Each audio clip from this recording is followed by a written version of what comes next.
Raúl, ¿cómo estás? Buenos días. ¿Cómo estás? ¿Qué dices? Bien, bien, amaneciendo del miércoles, nuestro Ujú. programa de miércoles. Sí, un programa de miércoles, realmente todo lo que está pasando. Y nosotros estamos focalizados en el tema de dar a conocer información sobre todos los candidatos presidenciales que están inscritos en el Jurado Nacional de Elecciones para las próximas justas electorales del próximo año. Sin embargo, César, permíteme hacer un comentario. Lo más resaltante para mí, creo que para ti también, es lo que ha pasado con Patricia Benavides.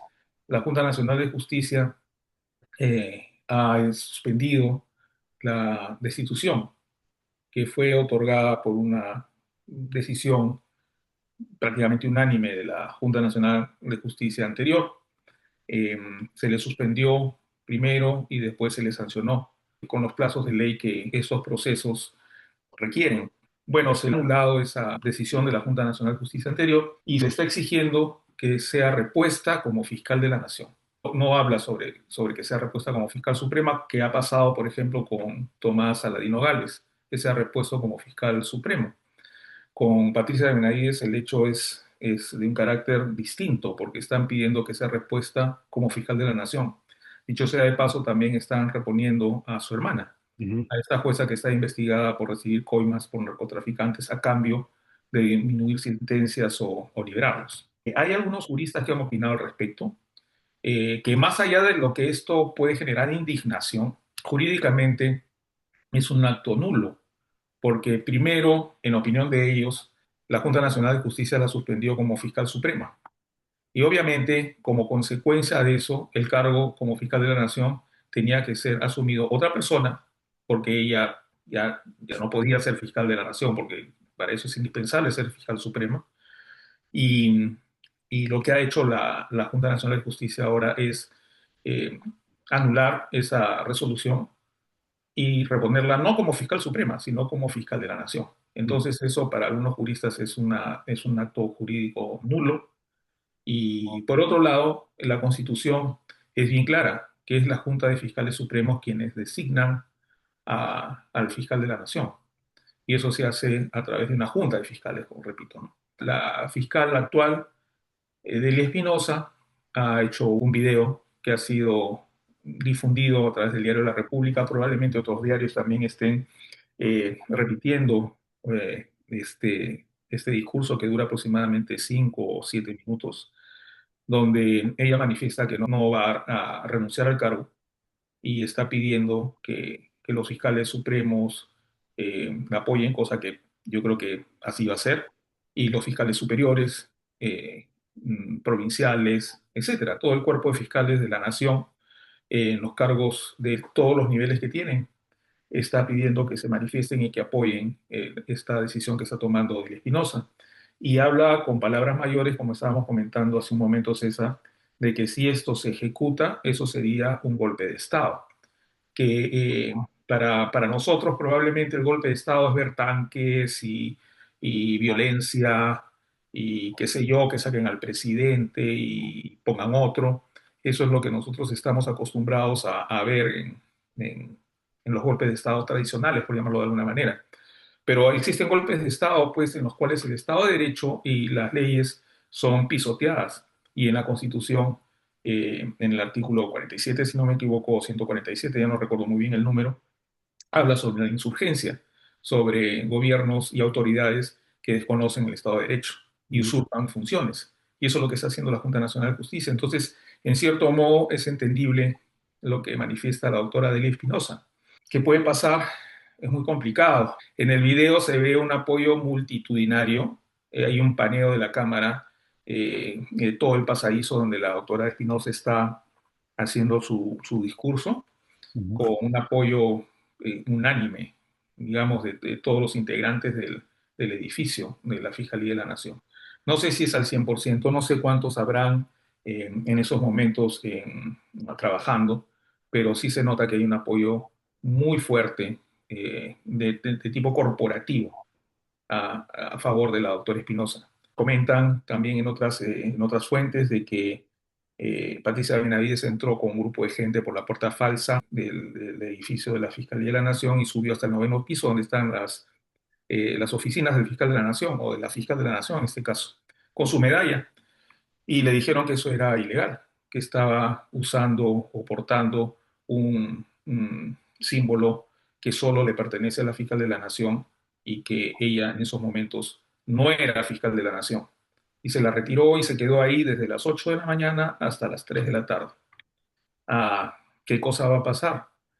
No lo sabemos, pero bueno, ese es un asunto que está un poco distrayéndonos, César, del objetivo de este programa, pero creo que era muy importante mencionarlo. Uno de los argumentos para reponer a la señora Benavides fue que había sido procesada de una manera expedita, de una manera demasiado rápida, en alrededor de 40 días, y que eso era no solamente inusual, sino inapropiado. Olvidando que esos 40 días eran 40 días adicionales a una investigación de mucho tiempo, que tenía kilos y kilos de documentos probatorios o por lo menos que hacían más que dudar de la probidad de Benavides. Es una tapadera obviamente informativa que no se ha ventilado lo suficiente. Por otro lado, con respecto al golpe de Estado, hace tiempo, ya lo hemos comentado, se ha perdido el equilibrio de poderes en el país. No solamente es el asunto de un golpe de Estado promovido por la nueva Junta Nacional de Justicia, violando los procesos de derecho, sino tienen el amparo del Congreso, porque finalmente han sido promovidos desde el Congreso los nuevos integrantes de la Junta Nacional de Justicia. Eso, nada más agregar eso, es lamentable lo que ha sucedido. Esperemos que la gente que está especializada en derecho, derecho constitucional, derecho procesal, civil y derecho penal, ventile abiertamente, públicamente, todo este problema, ¿no? Ujú. Eso suceda.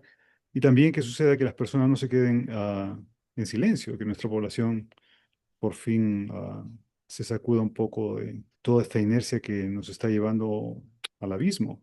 Yo sé que uno de los grandes factores es el temor, el miedo a las represalias, a la violencia policial, pero hechas las sumas y las restas, yo creo que si dejamos que esto siga así, vamos a vivir en una mayor represión policial, en una mayor violencia cotidiana. Solo me queda decir de que el jueves de esta semana terminaría de manera regular la gestión de Patricia Benavides como fiscal de la Nación, es decir, el tiempo se le termina. No sé qué argumentos presentará para que, a pesar de que su función culmina el jueves, eh, siga como fiscal de la Nación. No sé qué argumento esgrimirá. Por otro lado, está sancionada por 60 días y está tratando de incorporarse cuando está sancionada. Ahora, se interpretará tipo delincuente que, bueno, pues por una buena conducta se le conmuta el 2 por uno o, bueno, como estuvo en prisión preventiva y se le sanciona después con una prisión efectiva por 5 o 10 años, se toma como descuento de esos 5 o 10 años lo que estuvo como prisión preventiva y lo que equivaldría a decir de que estuvo suspendido en el tiempo y no, eso no se ejecutó, digamos, los meses que Benavides ha estado suspendido, entonces tendría que ejecutar para completar el tiempo que le corresponde. No lo sé, esas son especulaciones mías. Eso sí no lo he leído en ningún sitio, pero sí tengo alguna experiencia administrativa de que esto ha pasado. Sugiero que estén atentos a lo que aparece en Ojo Público, en RPP, porque están invitando mucho a juristas, Ujú, el expresidente de la Junta Nacional de Justicia, pero también a César Azabache y a otros especialistas en derecho para que hablen y den su opinión al respecto. Y sería interesante que la población escuche otras versiones de la interpretación de la ley, aparte de la que ha hecho la Junta Nacional de Justicia actual. ujú. Bueno, César, entonces vamos a lo prometido, a tratar de compartir información con respecto a las personas que están pugnando por ser presidentes de la República el próximo año. Sí. Eso es otro susto, ¿verdad?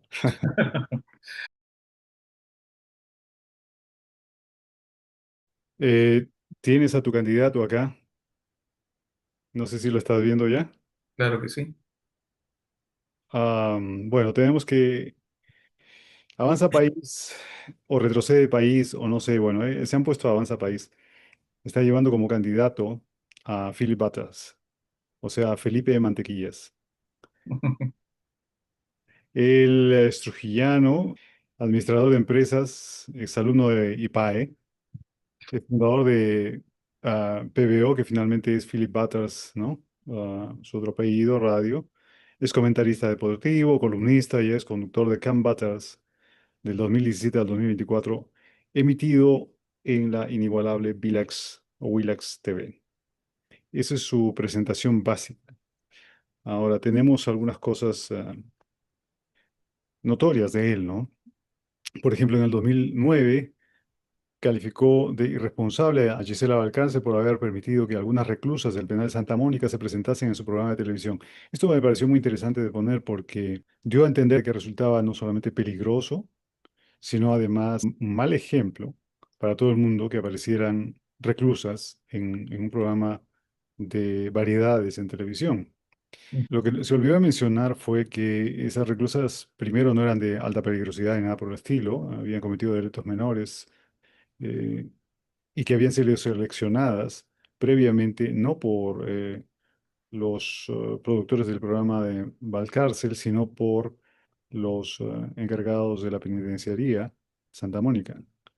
Entonces, digamos que eso es por un lado. Por otro lado, está olvidando también que uno de los objetivos del encarcelamiento de las personas, un objetivo por supuesto ideal, un objetivo que jamás se cumple en nuestro país y raramente en cualquier otro lugar del mundo, pero finalmente ese es el propósito, es la reinserción social, es la reeducación social, es la recuperación de alguien que ha sido condenado por algún crimen para reinsertarlo como cualquier otro civil dentro de la sociedad.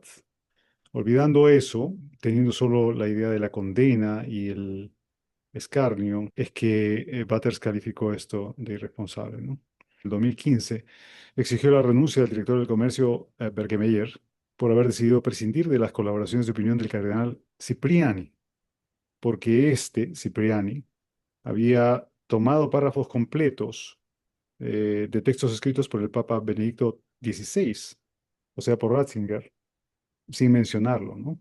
Muchos pueden decir, como él mismo, Butters dijo, entonces Alan García podría haber sido destituido de algún sitio por haber citado a Yara Torres sin mencionarlo. Eso es un argumento bastante tonto, ¿no? Porque finalmente lo que se trata, si es que tú escribes en un periódico, y yo alguna vez he incurrido en eso, es tratar de ser lo más veraz posible y citar tus fuentes. No puedes decir algo sin citar tus fuentes, ¿no? En un periódico al menos, o en una investigación científica, o en un ensayo, ¿no? Que vas a presentar en la academia. Lo puedes, por supuesto, para farsear si es que estás conversando con tu amigo, qué sé yo, pero esa suerte de informalidad es la que creo que defiende Butters y no la formalidad dentro de las comunicaciones. En el 2017 participó en la marcha llamada Con mis hijos no te metas, donde fue uno de los oradores principales contra lo que se dio a llamar ideología de género, ¿no? Después supongo que tú puedes comentar algo al respecto porque hay una diferencia entre lo que mucha gente llama ideología de género y simplemente un estatuto académico y ahora psicológico, sociológico de lo que es el género, ¿no? Ahora, ese mismo año hizo declaraciones racistas contra los futbolistas de la selección de fútbol de Ecuador. Lo cito, ¿no? Los ecuatorianos no son negros, son cocodrilos de altura, dijo en su programa Combatants. Y además, ustedes le hacen una prueba de ADN a Felipe Caicedo y no es humano, es un mono, un gorila. Fin de cita, ¿no? Otra vez, estamos hablando de una persona que está en un medio de comunicación y por lo tanto eh, hay límites éticos que cualquier periodista conoce. Pero bueno, el señor en realidad no ha estudiado periodismo, entonces no sé si haya llevado alguna vez deontología dentro de alguno de sus estudios, si es que los tuvo, ¿no? O los terminó, no sé. En todo caso, el Ministerio de Cultura de entonces, a cargo de Salvador Solar, emitió un comunicado expresando su rechazo a cualquier manifestación racista. Butters, como réplica, dijo, Cito, Del Solar quiere hacerse famoso conmigo porque yo sí trabajo. Fin de cita. Acá me permito decir algo personal. Aunque Salvador del Solar no me recuerde y nunca he platicado con él ampliamente, yo como guionista, en ese entonces con alguien que yo quiero mucho, Alfonso Santisteban, tenía una relación cercana a su trabajo y doy buena fe de que el hombre sí trabaja y trabajaba bastante entonces, como actor, como director de teatro, en fin. En 2020, no sé si recuerdas tú que había un programa de televisión en la época de la pandemia, se instauró un programa que se llamaba Aprendo en Casa, que era un sistema pedagógico a distancia diseñado por el Ministerio de Educación. Se emitió uno que se llamó Los Castellanos del Perú, en donde una serie de lingüistas afirmaban cosas como que no solamente había un castellano, sino varios. Lo que estaba refiriendo finalmente eran hablas, ¿no? Las variantes del castellano en distintas zonas, no solamente en el Perú, por supuesto, cualquiera que conozca algo de este fenómeno lingüístico sabe que en la misma España hay muchas variantes lingüísticas, ¿no? Eh, en fin, muchas maneras de hablar el castellano. Entonces, Butters afirmó en el 2020 que los lingüistas que lo habían dirigido eran comunistas, asegurando que solo había un castellano posible, el refrendado por la RAE. Cito, miren la cantidad de barbaridades y estupideces que les meten a los niños para que sean resentidos sociales, para que se sientan menos y además que no tienen ningún rigor científico. Fin de cita. Y agregó además, cita, dicen que hay varios tipos de castellano, desafiando a la Real Academia de la Lengua Española, porque la RAE dice cuál es la manera correcta de hablar y pronunciar el castellano. Fin de cita. Acá hay un malentendido que los mismos especialistas de la RAE pueden aclarar, ¿no? En nuestro país, Marco Martos es uno de los miembros de la Real Academia y puede fácilmente desbaratar lo que dice Butters. Pero en todo caso, los especialistas estaban hablando de discriminación lingüística. Es una forma de discriminación que se relaciona con lo racial, lo económico, lo cultural, señalando que un habla diferente a los grupos de poder, por ejemplo, con ciertos dejos, ciertos modismos, ciertas incorporaciones de la manera de hablar quechua, por decir, se suele juzgar de una manera negativa, por ejemplo, por la gente de la costa o los limeños, ¿no? Entonces, es lo único que estaban diciendo, ¿no? Ahora voy a citar a la RAE. La RAE misma dice que el habla, que finalmente es una manera de hablar castellano en este caso, es, cito, un sistema lingüístico de una comarca, localidad o colectividad con rasgos propios dentro de otro sistema más extenso. Fin de cita. En otras palabras, la RAE no manda, la RAE incorpora modos de hablar, modismos, palabras del día a día que por su uso continuo, por hablarse de una manera multitudinaria, tienen el derecho para ser incorporados en la Real Academia, en el diccionario de la Real Academia. Lo que hace es registrar los usos y tratar de mantener una coherencia, de ver las diversas variantes desde un punto de vista casi etnográfico, ¿no? Ahora, solo quería mencionar algo sobre el partido que respalda a Butters.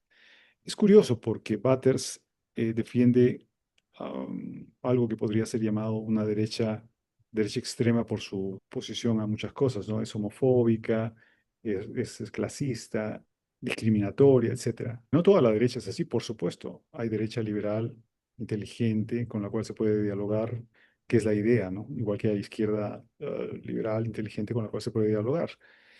Pero en este caso, lo paradójico es que este partido fue fundado por Pedro Cenas Casamayor, que se inició postulando por el Acuerdo Socialista de Izquierda de Barrantes Lingán, y logró hacerse con el cargo por la Unión Vecinal Democrática, o sea, cambió, como no le fue bien con la izquierda, cambió de curso y ese mismo año, cuando fue elegido, fue llevado por el Grupo Colina, junto con Gustavo Gorriti, con Daire, que era un empresario, y otra gente más, para ser interrogado y torturado durante 5 días en el caso de él, en cualquier general del ejército.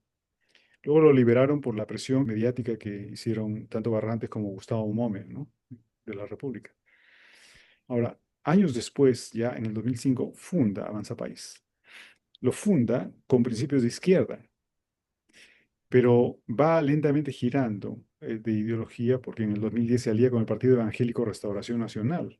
En 2017 va un paso más allá y se alía con la conservadora Beatriz Mejía y presenta a Hernando de Soto como candidato presidencial.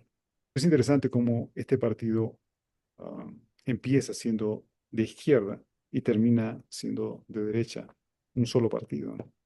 Hablar de Philip Butters es hablar mucho también, ¿no? Sí, Él tiene una trayectoria, César, dedicada básicamente a la comunicación a través de la radio y la televisión. No ha tenido actividad política conocida hasta este momento. Ha tenido opinión política desde hace mucho tiempo a través de su radio y a través de Willax Televisión. Quiero recordar, a propósito de todo lo que has dicho, el concepto de estadista, ¿no? Que es lo que nosotros tendríamos que valorar para tratar de elegir a la persona que nosotros pensamos que es la más adecuada para conducir las riendas del Perú. No tiene ni una sola característica para ser estadista.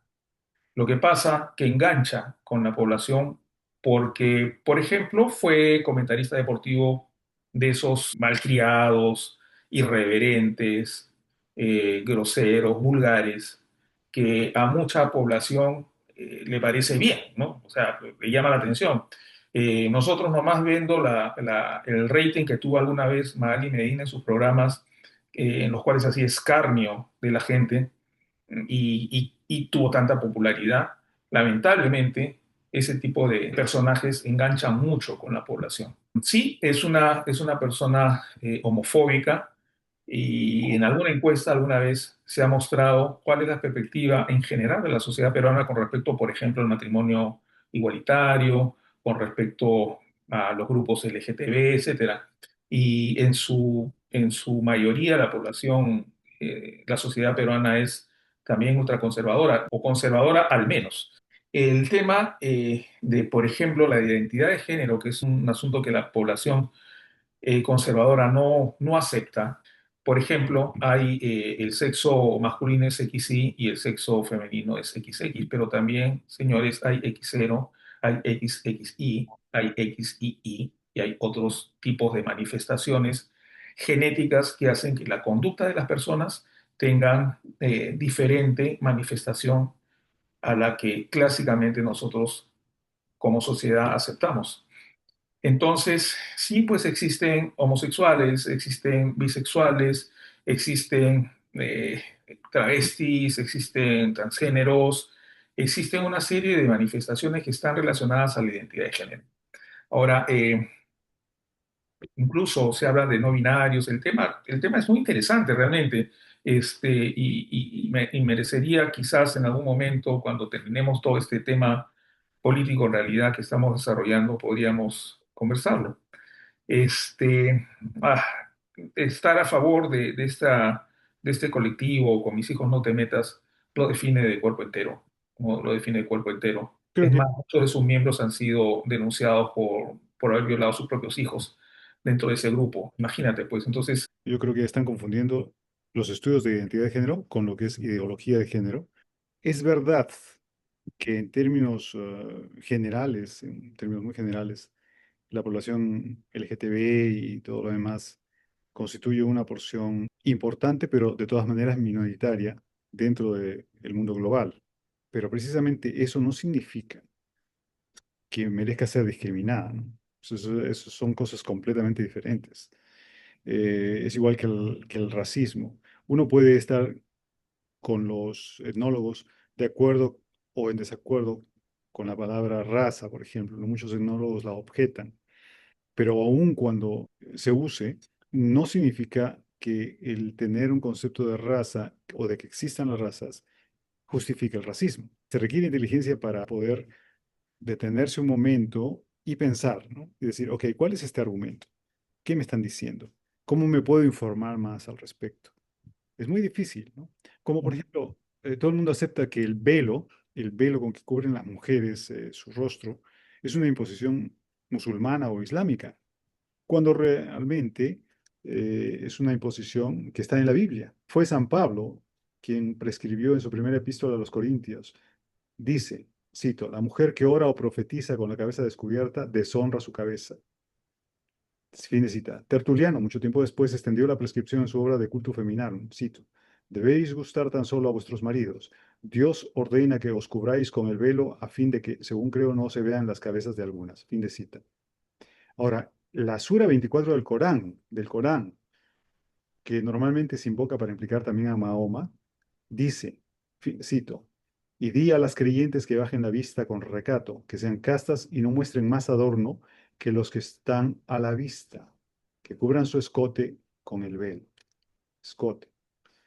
Es interesante porque lo que nunca se habla en el Corán, y tengo acá el Corán, acerca de cubrirse la cabeza con el velo a las mujeres o tapar a las mujeres. Es una incorporación relativamente nueva, pero la incorporación del velo en las mujeres es muy antigua y es bíblica.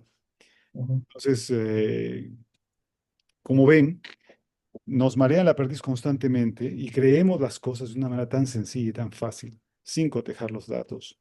Y creo que es lo que está pasando con esto de la mezcla abusiva, perniciosa de ideología de género con identidad de género, estudio, Exacto, etcétera, etcétera, ¿no? exacto. Y con respecto a lo que tú decías de Butters, mezclando irreverencia y escarnio, burla, son cosas distintas. Una persona puede ser irreverente y hacerlo con inteligencia. Y está bien, creo yo, ser irreverente en muchos casos. No mostrar reverencia a ciertos ídolos me parece muy sano. Pero hacer escarnio es otra cosa completamente distinta, ¿no? Ah. En el primer caso se requiere algo de inteligencia, en el segundo se requiere mucha estupidez. Y lamentablemente, así como él, hay varios que están, y no necesariamente extrema derecha, No, no, César. no, no, de todas. Esa no es una característica propia de la extrema derecha. No, Antauro Mala, Vladimir Cerrón y qué sé yo, Valdemar Cerrón y tantos otros, no, ahí es donde se juntan, pues, ¿no? exacto, Es piensan que, exactamente igual. es que el asunto de las definiciones como derecha, izquierda, qué sé yo, son sustancialistas, ¿no? Ujú. Quieren definir algo y mantenerlo ahí como si fuera un bloque de piedra. Pero no es así, pues, somos seres humanos. Tú juntas un grupo de seres humanos y ya empiezan todas las discusiones y los desacuerdos, ¿no? Así Entonces, es, así es verdad, César. Ahora, terminando con él, antes de pasarnos con, que no es exactamente la imagen de Belmont, pero bueno, ha tratado de quizás dar algún mensaje con respecto a eso. Pero la ilustración, sí. terminando con Philip Butters, dos cosas, ¿no? Una es cómo se expresó en alguna oportunidad públicamente, ¿no? Si yo voy al colegio de mi hija y veo que habían dos del mismo sexo besándose, les digo de manera educada que se vayan. Si no se van, le digo por segunda vez que se vayan.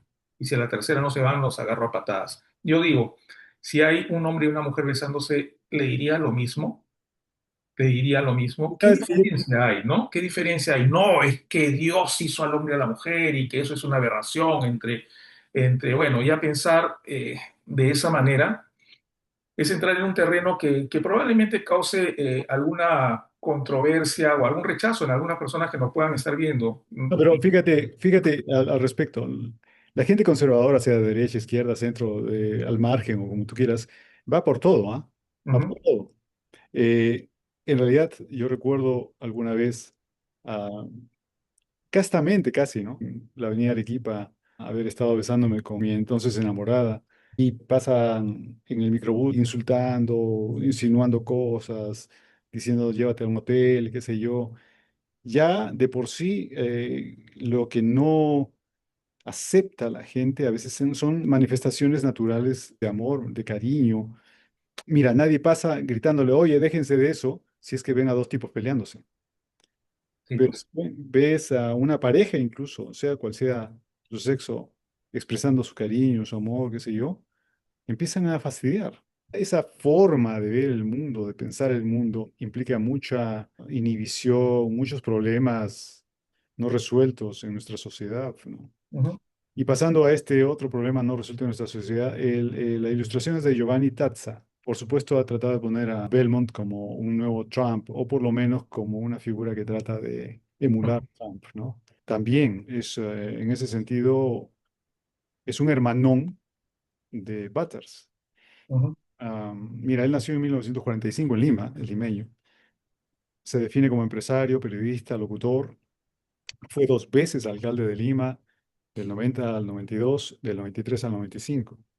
Fue congresista de la República del 2009 a 2011, debido a que la curul de Alberto Andrade quedó vacía ya que este murió.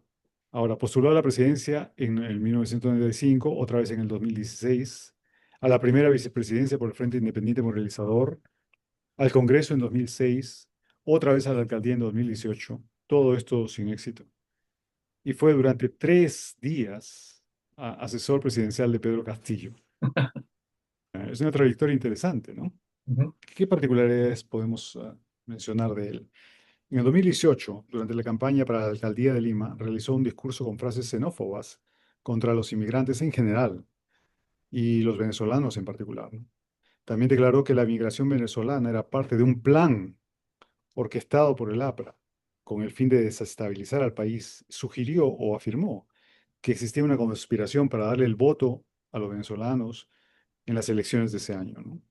Para quitarle, por supuesto, a él su posibilidad de ganar las elecciones. Afirmó, y he visto el video, que ese millón de personas que iba a entrar iban a tener, no solamente a robar los empleos de todo el mundo, que es una idea que se extendió por todo el país y que le dio puntos en su flaca campaña, sino que se le iba de inmediato a dar la posibilidad de votar y que esos votos iban a ir en su contra, iban a ser comprados para otros, ¿no? Para el APRA principalmente. Pero ya la historia, el tiempo, lo ha desmentido. En 2020 postuló que la pandemia de COVID-19 era una parte de un perverso plan mundial, lo estoy citando. Él desafió las ordenanzas nacionales de quedarse en casa, calificándolas de fascismo.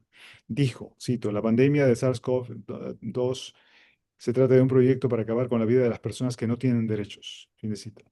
Por otro lado, acusó al partido Morado de utilizar la pandemia para infiltrarse en el gobierno y organizar un fraude. Si yo no hubiera visto el video, no lo hubiera creído.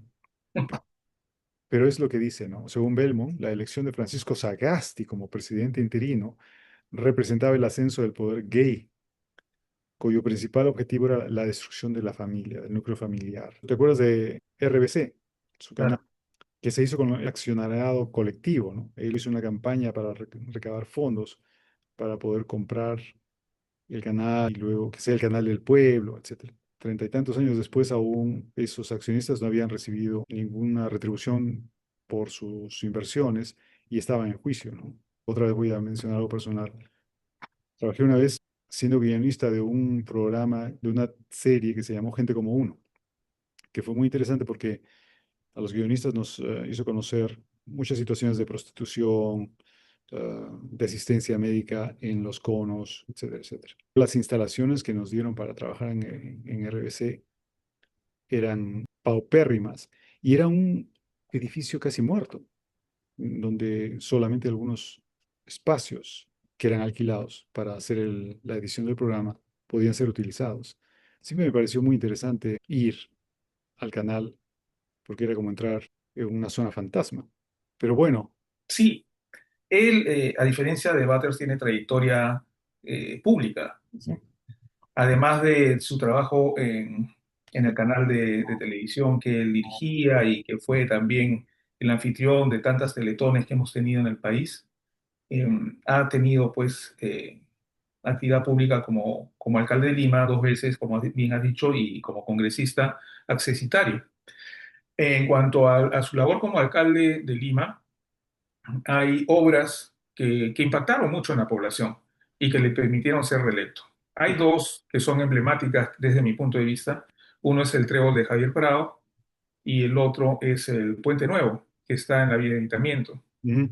Entonces, esas dos obras, o sea, solucionaron un problema de tráfico terrible Sí. en ambos nudos, digamos, que veíamos diariamente, sobre todo en las horas puntas, en la mañana y en la tarde, ya a la hora que la gente regresaba de su trabajo.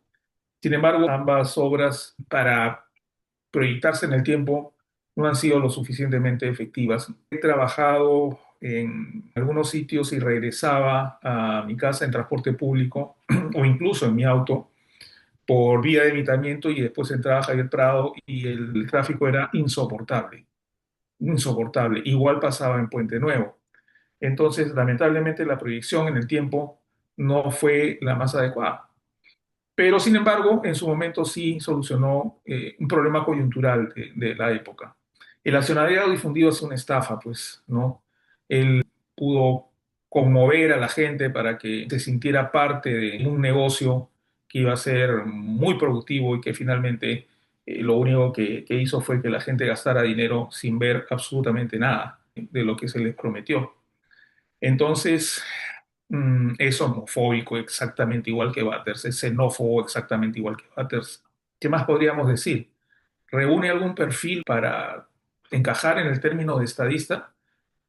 Bueno, yo se los dejo a su criterio, pero al igual que Batter, yo no veo ni un solo aspecto de Belmo que podría encajar en el término de estadista. Ya los vamos conociendo, pues, y vamos sabiendo un poco de sus antecedentes y vamos sabiendo un poco también de qué cosa podríamos esperar. Y es un hombre que está entrando a ser una persona senil, es importante también remarcarlo. César creo que está caminando por los 80 años, si es que ya no los tiene. Y, y bueno, cuando uno lo escucha hablar en sus declaraciones actuales o en sus, qué sé yo, columnas que a veces las hace en redes sociales, se da cuenta que algo anda mal, ¿no? Eso es lo más destacable que podríamos decir, lo que ha pasado con el COVID, lo que ha pasado con el Partido Morado, y nada más, no hay nada más que decir de... Solo podría agregar que él hace, imagínate esa suerte de crítica tan mezquina, en mi opinión, a Francisco Sagasti. Y Francisco Sagasti ha tenido la decencia de no presentarse a las elecciones admitiendo su edad, ¿no? Diciendo que no cree que una persona de bordeando los 80 años esté en condiciones de presentarse pues, a la presidencia de la República de cualquier país, ¿no? El contraste con Belmont entonces resulta notorio. Bueno, vamos a continuar con los siguientes dos candidatos, esta vez vamos a hablar de cuatro. Listo, Raúl, tenemos a nuestro penúltimo candidato, el señor Napoleón Becerra. Por más que he buscado, quizá tú has tenido mejor. No he hallado la fecha de nacimiento. He buscado en su Facebook, en su cuenta de Twitter, en su cuenta de LinkedIn. No hay forma hasta la fecha, por mi parte, de conseguir más información de la que él nació en Cajamarca. Es administrador de empresas por la Universidad Garcilaso de la Vega, magíster en docencia universitaria por Alas Peruanas, exgerente de Mancomunidad Municipal Lima Norte. Dicho sea de paso acá, un poco controversial porque fue despedido por ausentismo recurrente. Él interpuso una demanda de amparo, un recurso de nubilidad que fue desestimado. En una parte en el Facebook dice que tiene estudios de doctorado en administración, pero no se menciona dónde, no se menciona si terminó o no terminó, entonces por eso no he puesto eso. Ahora, pasó por 4 agrupaciones políticas antes de fundar el Partido de los Trabajadores y Emprendedores. Su primer intento data de 1995, cuando postuló al Congreso con el partido Izquierda Unida. En 2002 fue candidato a regidor en el distrito de San Juan del Lurigancho y en 2006, también sin éxito, buscó un escaño en el Congreso, ambas candidaturas con la organización Fuerza Democrática. En 2006 se afilió a Confianza Perú con el fin de obtener la alcaldía de San Juan del Lurigancho y volvió a intentarlo con Siempre Unidos en 2018. Ahora, en todas estas elecciones no superó la valla del 2% de los votos.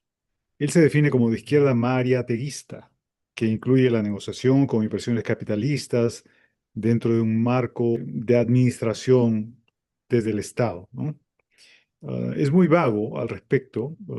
He escuchado varias entrevistas de él y no podría decir con exactitud si tiene o no tiene una ideología, porque cada vez que le pregunta cuál es su ideología, escatima un poco la pregunta y afirma generalidades, ¿no? A generalidades con las cuales uno puede estar de acuerdo. Una real justicia social, hay que tratar de eliminar la corrupción, etcétera, etcétera. Pero el problema siempre es cómo se lleva a cabo ese proceso. No he escuchado hasta la fecha ninguna declaración válida.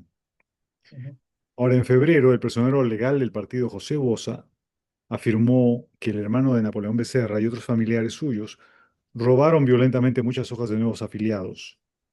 Boza fue removido del cargo. Ahí hubo una controversia. También escuché las declaraciones de Boza diciendo que de alguna forma era una suerte de tiranía de la familia dentro del partido. Todo eso ha quedado un poco silenciado. Los partidarios de Napoleón Becerra han sido más, por lo visto. Entonces no sabemos exactamente, o no sé yo, qué tanto de cierto hubo en esto. No sé si directamente participó Becerra, no se dice eso. Solamente fue un movimiento hecho por la familia, porque sí hay registros gráficos del hecho. No es, o por lo menos no se siente, un hombre de izquierda extrema.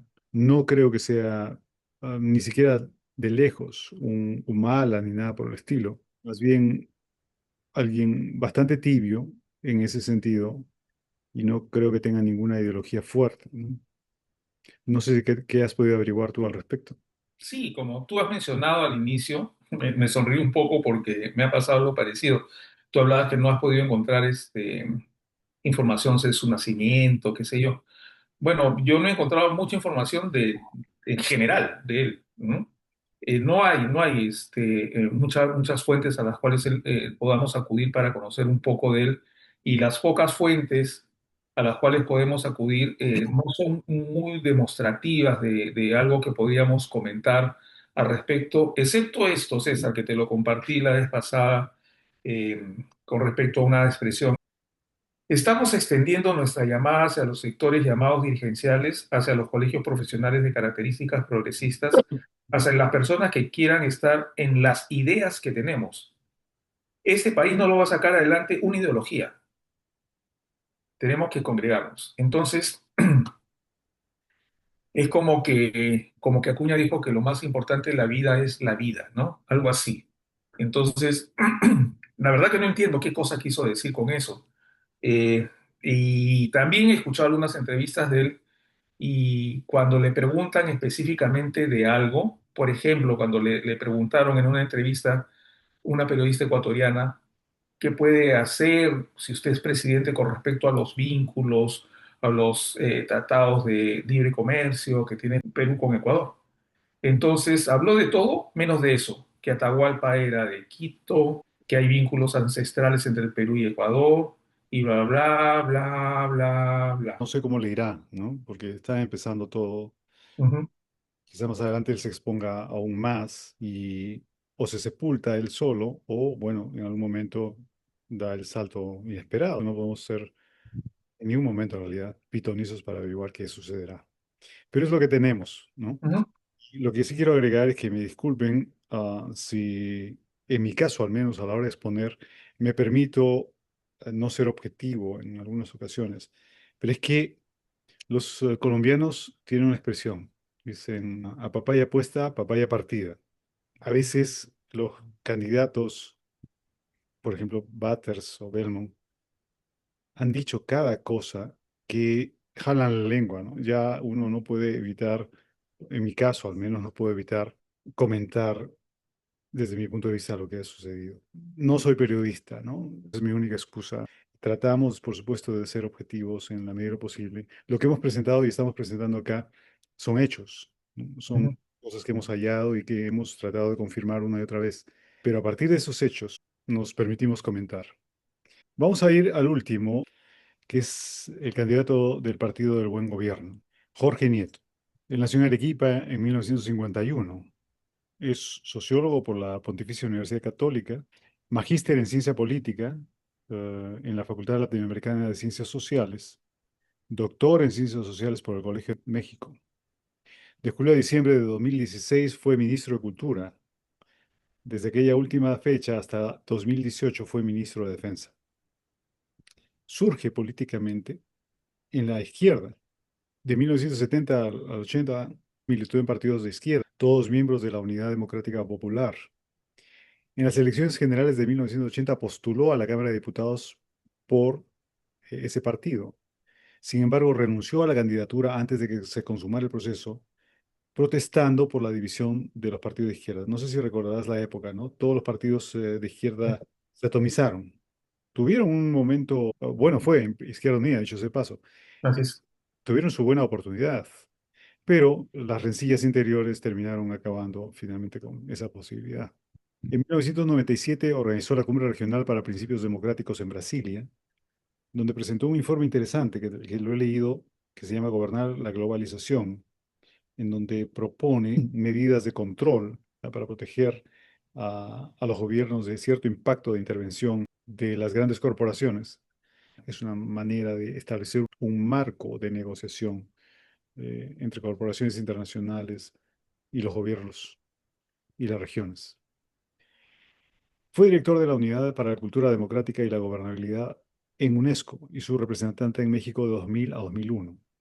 Como ministro de Cultura 2016, solicitó una ampliación presupuestal de 30 millones de soles para su cartera con el fin de cumplir con las metas del sector.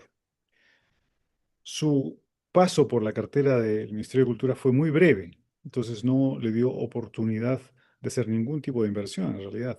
Ahora, en 2017, como coordinador del gobierno para enfrentar el Niño Costero, no sé si te acordarás de todo ese fenómeno que hubo una crisis tremenda, reactivó el Centro de Operaciones de Emergencia Nacional, que estaba en nada.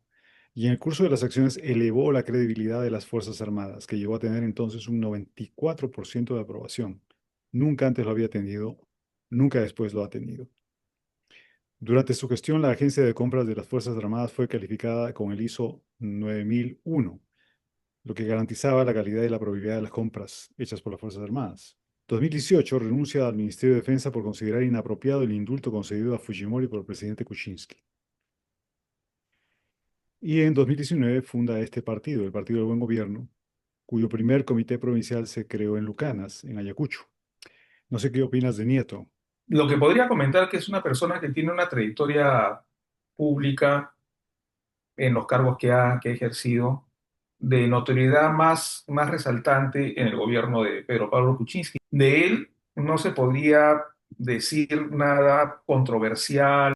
Cuando nosotros vamos a revisar fuentes, con respecto a él no se observa que haya habido algo que reclamarle en relación a la gestión que haya desarrollado en los puestos que ha obtenido. La actitud que tuvo él no solamente fue aislada, no hay varios ministros del gobierno de Pedro Pablo Kuczynski que renunciaron inmediatamente después de haberse dado el indulto a Fujimori. Uno de ellos ha sido Nieto, otros ministros como Gino Costa, que también renunció por el tema del indulto. Es importante también decir de que nosotros lo que estamos haciendo ahora es básicamente el perfil de los candidatos. Tenemos que ver posteriormente cuáles son sus planes de gobierno. Y yo creo que eso va a inclinar la balanza. Espero que incline la balanza, porque como habíamos comentado detrás de cámaras, con todo lo que estamos enterándonos de los candidatos que están postulando, o precandidatos, como repito, ya nos estamos dando cuenta de que hay muchos que no van a ser considerados en lo más mínimo. Creo que hay al menos dos que son atendibles para poder valorarlos como probable alternativa. Sin embargo, es muy prematuro tomar una decisión en estos momentos. Hay que ver cuál es el plan de gobierno. Y a propósito de esto, me permito comentar que en la última elección, algunas agencias internacionales evaluaron los planes de gobierno de los candidatos a la presidencia. Y el mejor plan de gobierno lo tenía Guzmán, del Partido Morado. Y sin embargo, le fue mal por el tema del abandono de esta relación extramatrimonial que tenía con una chica en un hotel, el cual se incendió y salió corriendo. Entonces, eso ha sido casi el equivalente al pan con chicharrón que rechazó Barnechea, a, ¿Mm? Barnechea. Arnechea, exacto.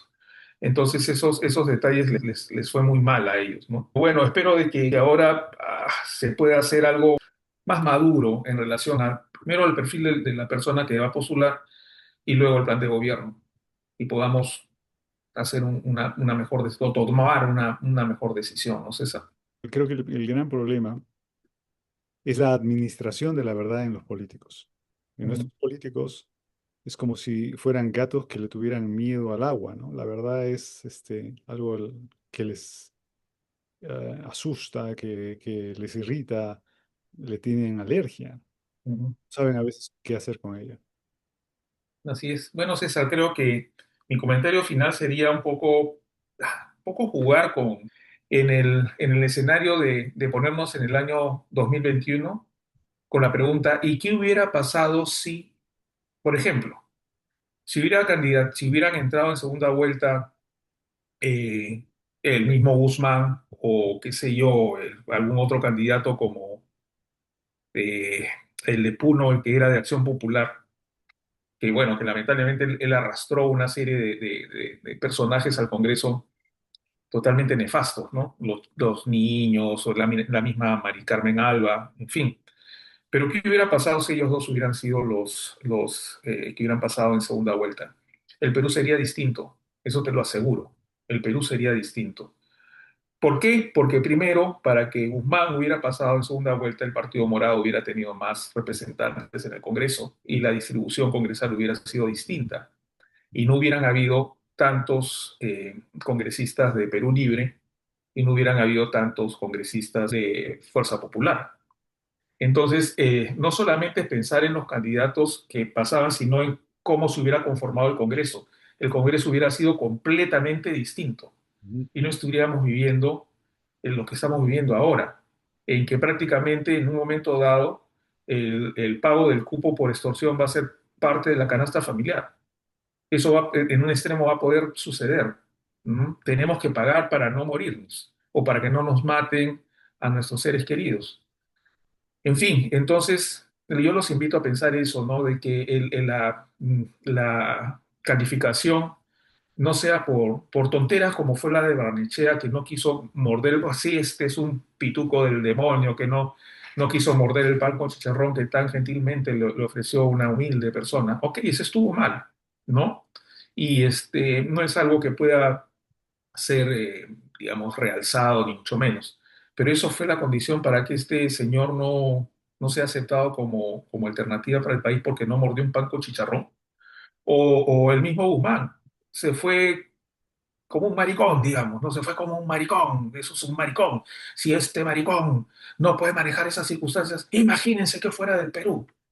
Sí, yo creo que ese tipo de valoraciones no son las más adecuadas. Yo creo que hubiera tenido más importancia ver cuál era su plan de gobierno, enrostrarle lo que había hecho. Bueno, pues sus respuestas fueron muy malas, lamentablemente manejó muy mal el tema mediático, pero y así como tantos otros, ¿no? Nosotros debemos saber que lo que pase en primera vuelta no solamente está en función a los candidatos que van a pasar a segunda vuelta y determinar quién va a ser el presidente, sino en primera vuelta se va a conformar el Congreso de la República. Tengan mucho cuidado con el voto que vayan a hacer. Entonces, es muy prematuro tomar decisiones ahora hasta que no estén definidas las planchas presidenciales y no estén definidas las listas parlamentarias y no nos muestren sus planes de gobierno. Démonos el trabajo de eso. Nosotros vamos a ayudarlos en la medida de nuestras posibilidades para que esta información sea más digerible y puedan tomar la mejor decisión. Y eso es lo último que quisiera decir en este programa, César. Yo solo me disculpo de antemano, porque si alguien me invita a pan con chicharrón, tampoco lo comería. Bueno, ¿sabes qué, César? Retírate. En fin, va un abrazo inmenso para ti, para la familia. Cuídense mucho, a Ujú, que nos están soportando. También muchas gracias por estar acá. ujú. Un abrazo y nos vemos el próximo día de miércoles para el Perú. Ok, César, ahí quedamos. Nos vemos. Nos vemos.